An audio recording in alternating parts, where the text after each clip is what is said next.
अस्सलाम वालेकुम दोस्तों, मैं हूं इरफान। आज 4 अक्टूबर है, दिन है जुमातुल मुबारक का, और मैं आपके लिए दुआ गो हूँ। अल्लाह ताला आपके लिए आसानियाँ पैदा करे और आपको अपनी हिफ्ज़ व अमान में रखे। दोस्तों, इस वक्त मेरे पास एक इंतहाई अफसोसनाक ख़बर है, इतला है। अल्लाह करे कि ये ख़बर झूठी हो, और लेकिन ये है कि जो नेचर है, जो फितरत है, वो बड़ी ब्लंट है, वो हमारे जज्बात नहीं देखती। इस वक्त एक और बहुत बड़ा हमला हो चुका है हिज़्बुल्लाह के ऊपर, और हिज़्बुल्लाह के नए जनरल सेक्रेटरी हाशिम सफ़ीउद्दीन, उनके मुताल्लिक़ इतला है कि उनको बैन ही बिल्कुल वैसे ही तरीक़ेकार इख्तियार करते हुए जैसा हसन नसरुल्लाह के मुताल्लिक़ इख्तियार किया गया था, यानी बंकर बस्टर बमों का इस्तेमाल करके उनको भी, उनके ऊपर भी हमला हुआ है। और जो इतलाएँ हैं वो ये हैं कि पहले से कहीं ज़्यादा ताकत के साथ ये बम इस्तेमाल किए गए हैं। और इसमें जो चूँकि कन्फर्म इतला नहीं थी, हसन नसरुल्लाह की दफ़ा इतला कन्फर्म थी कि इस बिल्डिंग में मौजूद हैं। इस दफ़ा ये इतला कन्फर्म नहीं थी और कुछ डाउट्स थे, कुछ बिल्डिंग्स के बारे में डाउट थे, इसलिए ज़्यादा बिल्डिंग्स को ज़्यादा बंकर बस्टर बम्स इस्तेमाल करते हुए उनको निशाना बनाया गया। और क़यामत के मंजर वहाँ से देखने को मिले। वहाँ पर जो ऐनी शाहिदीन हैं वो ये कहते हैं कि ऐसे लगता है जहन्नुम का दरवाज़ा खुल गया है। और इतनी खौफनाक वहाँ पर जो आग लगने के मनाजर हैं, जो धमाके हैं, वो ऐसे लग रहा था जैसे बैरूत के हर घर में धमाके हो रहे हैं। और बैरूत के शहरी खौफ व हिरास से उनका कोई पुरसाने हाल नहीं था। लेकिन अभी जो ये इतला कन्फर्म नहीं है, ये once again I want to tell you कि ये इतला कन्फर्म नहीं है कि हाशिम सफ़ीउद्दीन उस जगह पर थे या नहीं थे, क्योंकि अगर उस जगह पर मौजूद थे तो वो डेफिनेटली वो अपने खाल के हकीकी से जा मिले होंगे। लेकिन उनके मुताल्लिक जो इस वक्त इतलाएँ जो कि ईरान से आई हैं, और लबनानी मीडिया जो चीज़ें रिपोर्ट कर रहा है, लबनानी मीडिया ने जो अरब मीडिया है उसको, जो अरब के सोर्सेज हैं, उनको इस्तेमाल करते हुए, उनको कोट करते हुए कहा है कि हाशिम सफ़ीउद्दीन वहाँ पर मौजूद नहीं थे। लबनानी मीडिया भी बिल्कुल यही बात कर रहा है, और अल्लाह करे कि ऐसा ही हो। वरना ये मैं अपने वीलॉग में मैं आपको बता चुका हूँ कि हसन नसरुल्लाह जब उनकी शहादत हुई तो उनके बाद जिस शख्स का नाम पेश किया गया उनको भी असैसिनेट कर दिया गया, उनको भी शहीद कर दिया गया। और ये उनके बाद दूसरे जो जनरल सेक्रेटरी हैं हसन नसरुल्लाह के बाद, यानी एक शहीद हो गए और दूसरे ये हैं।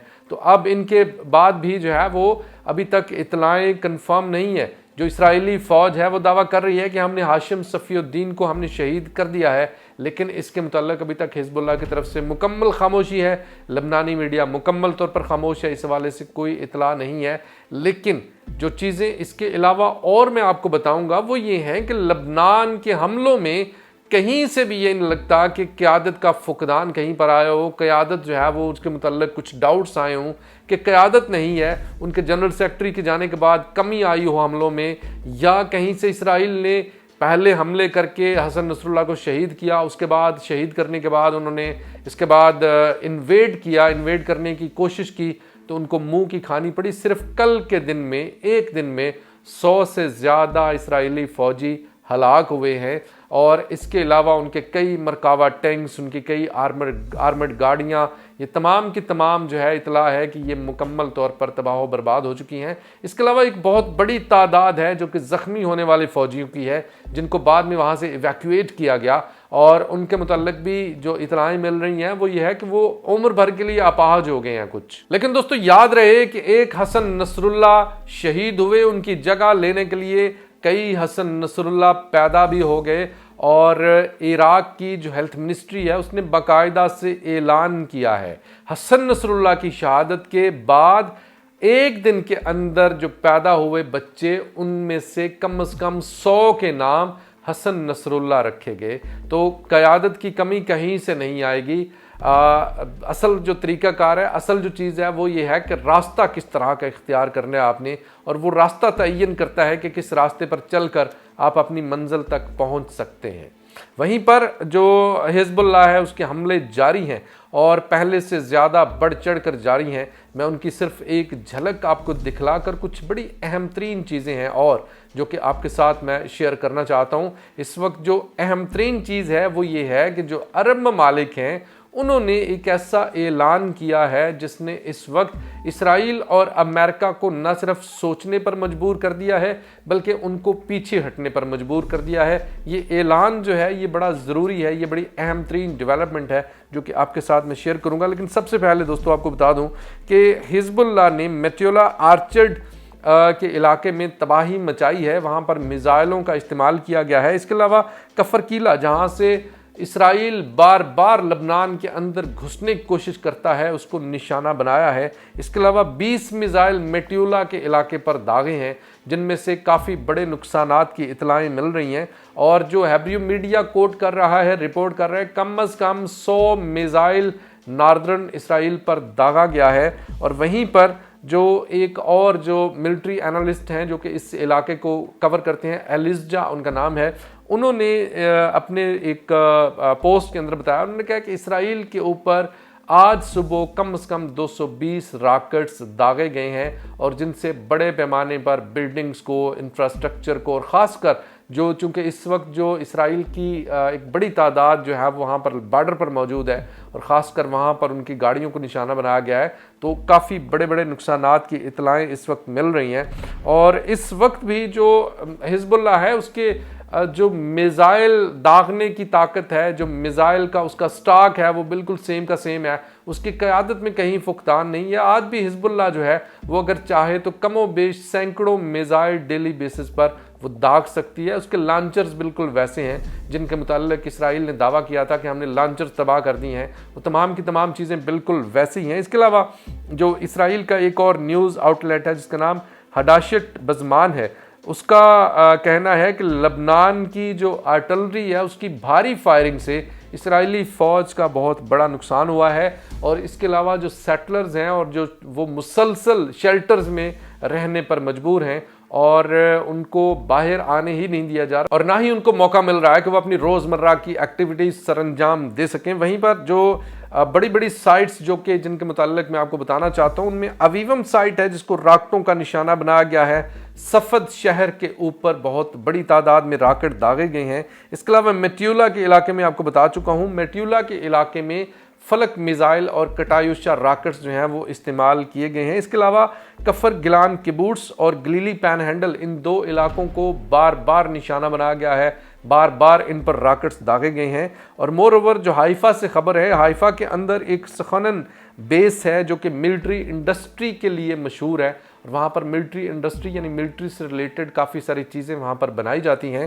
ये जो बेस है इसको निशाना बनाया गया है। इसके अलावा टब्रियाज का इलाका है उसको निशाना बनाया गया है रॉकेटों के साथ और मिसाइलों के साथ। इसके अलावा ड्रोन्स हमलों के साथ भी जो तबाही फैलाने का सिलसिला है वो इस वक्त जारी है। मोरओवर दोस्तों, मैं आपके सामने एक और बड़ी अहम तरीन डेवलपमेंट रखना चाहता हूँ। इसराइल ने पूरी अपनी भरपूर कोशिश की है डिजिटल क्लाउड्स जो हैं वो साइट के ऊपर डालकर, मोरओवर सेंसर्ड करके, मीडिया को सेंसर करके, उसको तमाम तर पाबंदियाँ लगाकर पूरी उसने कोशिश की है कि हर तरह से वो अपने नुकसान को छुपाने की कोशिश करे। लेकिन एक इदारा है जिसका नाम है centre of naval analysis, CNA, उसकी एक रिपोर्ट सामने आई है, वो आपके सामने मैं पेश करता हूँ। CNA की रिपोर्ट के मुताबिक जो डिटेल्ड इमेजेस हैं वो तो सामने नहीं आए, ना नेवेटम एयरबेस के ना टेल नॉफ एयरबेस के, इन दोनों के सामने नहीं आए। लेकिन इसका कहना है कि जो नेवेटम एयरबेस है, नेवेटम एयरबेस के ऊपर कम से कम 32 इम्पैक्ट्स हैं, 32 मिसाइल लगे हैं नेवेटम एयरबेस के ऊपर। बहुत बड़ी ये एयरबेस है और इसराइल की सबसे प्रोमिनेंट एयरबेस है, यानी यहाँ पर आप अंदाज़ा लगाएं कि सबसे जो जदीद तरीन तैयारे हैं F-35, उनके हैंगर्स हैं, वहाँ पर ये मौजूद हैं तैयारे। तो इस एयरबेस को के ऊपर 32 मिसाइल लगना, इसराइल का जो एयर मिसाइल डिफेंस सिस्टम है, तमाम की तमाम लेयर जिसमें आयरन डोम है, एरो 1 है, एरो 2 है, एरो 3 है, पिकान है, इसके अलावा जो उनका डेविड स्लिंग है वो तमाम के दिन, पिकान अभी तक एक्टिवेट नहीं हुआ, उसका वो चूँकि काफ़ी बड़ा और महंगा तरीन सिस्टम है, लिहाजा उसको ये जो मिसाइल ईरान ने इस्तेमाल किए हैं, ईरान के ये मिसाइल माइंड यू ये इतने ज़्यादा सोफिस्टिकेटेड और जदीद तरीन नहीं थे, जिनमें इमाद सीरीज़ यूज़ की गई, जिसमें फ़तेह मिसाइल इस्तेमाल किए गए और जिसमें मतलब ये तमाम के तमाम खैबर शिकन इस्तेमाल किया गया। लेकिन अभी ये ईरान के मिसाइलों की सिर्फ एक झलक है। अभी जो मिज़ाइल हैं वो बहुत बड़े बड़े जो मिज़ाइल हैं और बहुत बड़े सोफिस्टिकेटेड तरीन मिज़ाइल, वो अभी ईरान ने बिल्कुल वो उनको इस्तेमाल ही नहीं किया। लेकिन ईरान इस वक्त अपने दिफा के हवाले से भी गाफिल नहीं है। ईरान को सबसे ज़्यादा जो हमले का ख़तरा था वो था उसकी जो ऑयल रिफाइनरीज हैं उनके ऊपर उसको हमले का खतरा था। ईरान ने अपने ये जो एक इलाका है जहां से ईरान का एक बहुत बड़ा एक जो ईरान का ऑयल की तिजारत है वो इस इलाके से होती है, तो इस पूरे जजीरे के इर्द गिर्द आपको ईरान के ऑयल टैंकर्स नज़र आएंगे। तो ईरान ने इन ऑयल टैंकरों को महफूज जगहों पर मुंतकिल करना शुरू कर दिया है, क्योंकि ईरान को भी पता है कि सबसे बड़ा एक ही जगह के ऊपर उनको सारा कुछ मिल जाएगा और वो यहाँ पर हमला करने से बाज नहीं आएंगे।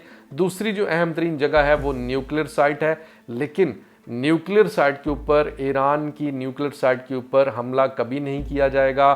और उसकी रीज़न ये है कि न्यूक्लियर साइट के बदले में न्यूक्लियर साइट जो है उसको निशाना बनाया जाएगा।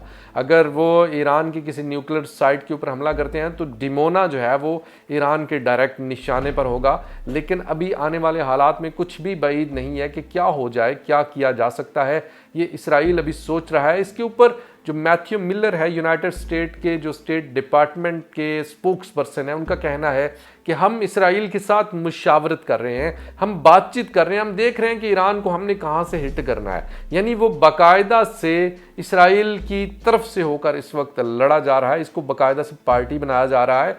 और डिसाइड कौन कर रहा है? डिसाइड इसमें कर रहा है डेफिनेटली इसराइल इसमें डिसाइड करेगा, अमेरिका इसमें डिसाइड नहीं करेगा, क्योंकि अमेरिका की यहाँ पर चलती है उसे वाज़े तौर पर हाथ खड़े कर दिए हैं। ये जो हमला किया गया है उससे कुछ अर्सा पहले अमेरिका का बाकायदा से बयान आया था जो कि नहीं, हमारे बस से बाहर है, इसराइल हमारी बात नहीं सुनता। लेकिन वहीं पर ईरान ने एक और बड़ी अपनी जो, इसे मैं डिप्लोमेसी, इसे मैं उसकी खारजा की कामयाबी कहूँगा, ईरान के जो सदर हैं मसूद पेजिशकिन, इस वक्त वो कतर के दौरे पर थे, वहाँ से वापस आए कामयाब दौरा करके। इस दौरे से अचीव क्या हुआ, जो अहम तरीन डेवलपमेंट है वो ये है कि इस दौरे के दौरान जो गल्फ़ कंट्रीज़ हैं उनके नुमाइंदों से वहाँ पर मुलाकात हुई और उनके जो गल्फ़ कंट्रीज़ हैं उन्होंने बाकायदा तौर पर ईरान को यकीन दिलाया कि हम न्यूट्रलिटी का ऐलान करते हैं, हम न्यूट्रल रहेंगे। हमारा कोई, अगर ईरान के ऊपर इसराइल हमला करता है, अमेरिका हमला करने की कोशिश करता है, तो हम अपनी जो बेसिस हैं और जो एयर स्पेस है हम इसको इस्तेमाल नहीं होने देगा। अब देखना यह है कि गल्फ़ कंट्रीज़ किस हद तक अपनी बात में सच्चे हैं। ये सवाल आपसे भी है, आप भी ज़रा कमेंट सेक्शन में बताइएगा। ये जो कंट्रीज़ हैं जिसमें कतर है, कुवैत है, बहरीन है, सऊदी अरब है, यूएई है, क्या ये ममालिक जो बात कर रहे हैं कि नहीं हम अमेरिका को और इसराइल को बेसिस नहीं देंगे, तो क्या ये बात दुरुस्त है? या आपके ख्याल में ऐसा हो सकता है कि ये बेसिस कल को अमेरिका उनसे कहे कि बेसिस दो तो ये ममालिक इनकार कर दें? क्या ऐसा मुमकिन है? कमेंट सेक्शन में ज़रूर बताइएगा। और दोस्तों, जहां पर हिजबुल्लाह के हमले जारी हैं वहीं पर इसराइल भी मजालिम में कमी नहीं कर रहा। इसराइल वो तमाम घाव, वो तमाम ज़ख्म जो कि उसे हिजबुल्लाह से मिलते हैं उनका बदला या लबनान के सिविलियन से लेता है या फिर वेस्ट बैंक और गजा के लोगों से उसका बदला लेता है। वेस्ट बैंक में इस वक्त एक और मैसेकर हुआ है। वेस्ट बैंक में तुलकरम कैंप है, तुलकरम रिफ्यूजी कैंप है, वहां पर एक कैफे है, ये सिविलियन कैफे है। इस सिविलियन के ऊपर एयर स्ट्राइक की गई है। सेकंड इंतफादा से लेकर आज तक वेस्ट बैंक के ऊपर कोई एयर स्ट्राइक नहीं की गई, ये पहली एयर स्ट्राइक है। इस एयर स्ट्राइक के बदले में, इस एयर स्ट्राइक के नतीजे में कम से कम 16 अफराद जो हैं वो शहीद हो गए हैं। मोरोवर दोस्तों, लबनान के आम लोगों का जज्बा क्या है? क्या वो बददिल हो चुके हैं? क्या वो इस वक्त हसन नसरुल्लाह का साथ छोड़ चुके हैं, या अपनी गवर्नमेंट के मुताल्लिक या अपनी जो फौजें हैं या हिजबुल्लाह है उसके मतलब क्या सोच रहे हैं? एक वीडियो में आपके साथ शेयर करना चाहता हूं। ये वीडियो में एक आम खातून है जो कि घरेलू खातून है। ये वीडियो में आप ज़रा पहले वीडियो देखिएगा, इसमें आप इस खातून की जो बॉडी जेस्चर है, जो बॉडी लैंग्वेज है, आप उसको कॉन्फिडेंस देखिएगा, उसका एतमाद देखिएगा। वीडियो देखिए ज़रा।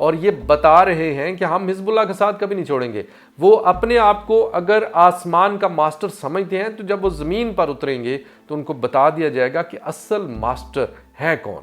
असल मास्टर हम हैं। ज़मीन पर उतरें और हमारा मुकाबला करें, हम तुम्हें बताएंगे कि हम क्या हैं। अरब अगर समझ रहे हैं कि जनाब ये हमारा साथी बन जाएगा और इसमें हमें फ़ायदा हो जाएगा, मिस्र आप देख लें, सऊदी अरब देख लें, UAE देख लें, जॉर्डन देख लें, ये तमाम ममालिक पूरी कोशिश कर रहे हैं कि ये इसराइल के साथ मुकम्मल तौर पर जुड़े रहें ताकि उनको फ़ायदे मिलते रहें। लेकिन ये भूल गए हैं कि इन्होंने बरतानिया जैसे साथी के साथ, बरतानिया जिसने इनको क्रिएट किया, बरतानिया ने क्रिएट किया इसराइल को। बरतानिया ने जो रोथशिल्ड फैमिली थी, बेसिकली रोथशिल्ड फैमिली जो है उसने इनको क्रिएट किया। उसने बरतानिया ने बेसिकली कुछ जो है उनके साथ वादे कर रखे थे जंग अजीम अव्वल के मौके पर, और उनको नवाजने के लिए बरतानिया ने जो फ़लस्तीन है उसका एक हिस्सा उनको दे दिया। खैर इसके मतलब काफ़ी लंबी चौड़ी डिटेल हो जाएगी, लेकिन मैं आपको बताना ये चाहता हूँ कि बोरिस जॉनसन जो कि बरतानवी वज़ीर आज़म है, उसकी एक किताब आई है, उसका नाम है अनलीश द अनलीश में वो लिखता है कि 2017 में नेतन्याहू ने उसके ऑफिस का दौरा किया। फॉरेन ऑफिस में वो नेतन्याहू मौजूद था और वहाँ पर उसने मेरा पर्सनल वाशरूम यूज़ किया, मेरा पर्सनल टॉयलेट यूज़ किया। और जब वो टॉयलेट से वापस आया और बाद में जब टॉयलेट को चेक किया गया, क्योंकि बरतानवी जो है ना ये बड़े मतलब किसी पर ये भी ट्रस्ट नहीं करते, तो नेतन्याहू ने वहाँ पर बग डिवाइसेस लगाई थी। बग डिवाइस क्या होती है कि बातें सुनने के लिए कि यहाँ पर बातचीत क्या हो रही है, पूरे ऑफिस की बातें सुनने के लिए उसने उस ऑफिस को, उसका जो टॉयलेट है उसको बग कर दिया। तो आप यहाँ से अंदाज़ा लगा लें कि अगर नेतन्याहू ये हरकत कर सकता है और नेतन्याहू वहाँ पर घुसकर एक मतलब आप अंदाज़ा लगाएं ना कि किस तरह का उसका, और वो अगर इस तरह की हरकत कर सकता है तो बाकी तो खैर किसी के ऊपर मतलब क्या ही बंदा कहे, किसी और मुल्क के साथ वो क्या क्या नहीं करते होंगे। पेजर की मिसाल आपके सामने है, इसके अलावा काफ़ी सारी मिसालें जो हैं वो आपके सामने हैं। और दोस्तों इस वक्त यूक्रेन ने एक ऐसी हरकत की है जिससे रशिया इस वक्त बेहद नाराज़ है और शदीद तरीन गुस्से में है। यूक्रेन ने 4 मिसाइल दागे हैं कुर्स्क के इलाके में, और ये चारों के चारों मिसाइल जो हैं कुर्स्क न्यूक्लियर पावर प्लांट वहाँ पर दागे गए हैं। और रशिया ने बताया है जवाब में कि किसी तरह की एक्सेसिव यानी रूटीन से हटकर कोई रेडिएशन वहाँ पर नहीं हो रही, यानी ये जो न्यूक्लियर पावर प्लांट है वो बिल्कुल मुकम्मल तौर पर महफूज है। लेकिन जवाब में रूस ने एक यूक्रेन का इलाका है, वोवचांसिक का इलाका है, वोवचांसिक के ऊपर रशिया ने, अगर कहा जाए ना कि जो बम के बाद सबसे ख़तरनाक तरीन बम कौन सा है तो वो होता है वैक्यूम बम। तो वैक्यूम बम का इस्तेमाल किया है रशिया ने, और 9000 किलोग्राम वजनी ये बम जब इस इलाके में गिरा होगा तो दूर दूर तक कई किलोमीटर तक एक बड़े पैमाने पर हलाकतों ने और मौत ने वहाँ पर खेल खेला होगा और वहाँ पर बहुत बड़े पैमाने पर तबाही मची होगी। इसका सिर्फ अंदाज़ा किया जा सकता है, तसव्वुर किया जा सकता है। दोस्तों ये थी इस वक्त तक की अहम तरीन ताज़ा तरीन अपडेट, इसराइल पैलेस्टाइन जंग और दुनिया भर से अहम तरीन खबरों पर मुश्तमिल वीलॉग। वीडियो कैसी लगी कमेंट सेक्शन में ज़रूर बताइएगा, वीडियो को शेयर कीजिएगा, चैनल को सब्सक्राइब कीजिएगा और बेल आइकन को प्रेस कीजिएगा ताकि आपको ऑथेंटिक अपडेटेड इंफॉर्मेशन मिलती रहे। खुदा हाफिज़।